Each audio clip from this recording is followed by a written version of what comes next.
Halo teman-teman, kita lanjutkan kembali kisah Pinocchio si boneka kayu yang hidungnya semakin panjang saat ia berbohong. Pada episode sebelumnya, diceritakan Pinocchio sampai ke toko permen menggunakan semua uang Geppetto yang semestinya dibelikan buku untuk sekolah menjadi dibelikan permen. Tapi sayangnya, kemudian semua permen Pinocchio dicuri seorang anak nakal. Bodoh sekali! Lalu, Pinocchio berbohong pada Jimmy Jangkrik bahwa uang yang diberikan Geppetto jatuh dan hilang. Setelah itu, Pinocchio kembali melanjutkan perjalanan ke sekolah. Lagi-lagi di tengah perjalanan, Pinocchio bertemu dengan seekor serigala dan seekor kucing. Mereka kemudian memanggil Pinocchio. "Hai, kami akan mengajakmu ke sebuah pertunjukan boneka. Kami punya 1 tiket untukmu. Harganya hanya 5 koin kok." "Iya benar, harganya hanya 5 koin," ujar serigala dan kucing. "Kau bisa membayar 5 koin untuk mendapatkan 1 tiket pertunjukan." Pinocchio sangat tertarik dengan penawaran mereka, sehingga ia memutuskan untuk ikut dan membeli tiketnya. "Aku punya kalau 5 koin. Ayahku juga menyuruhku pergi menonton pertunjukan yang bagus." Begitu ucapnya. Dan lagi-lagi ia berbohong. Hidung Pinocchio pun kembali bertambah panjang. Pinocchio kemudian berangkat menuju tempat pertunjukan boneka tersebut. Tapi ternyata tiket yang dibelinya adalah tiket palsu. Lagi-lagi Pinocchio tertipu. Kali ini ia dibohongi serigala dan kucing. Penjaga pertunjukan mengusirnya dan tidak memperbolehkannya masuk. Akhirnya Pinocchio hanya bisa duduk terdiam di bangku jalanan sambil menangis. Pada saat itulah kemudian datang seorang laki-laki asing.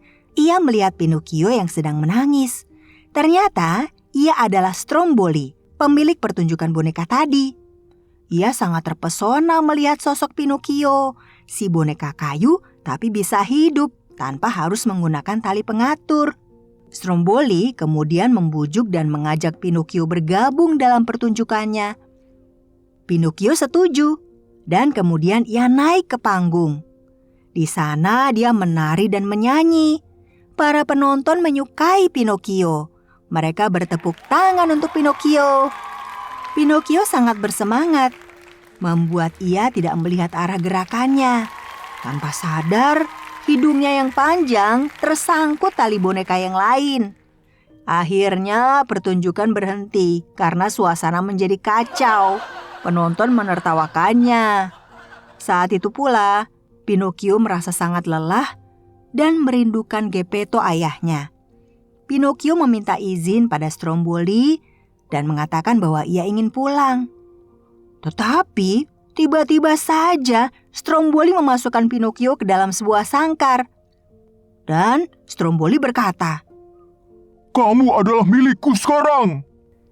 Ketika Pinocchio duduk dan menangis dalam sangkar, Jimmy Jangkrik muncul lalu berkata, "Benar kan Pinocchio? Coba saja kamu pergi ke sekolah seperti permintaan Pak Geppetto. Tentu semua ini tidak akan pernah terjadi."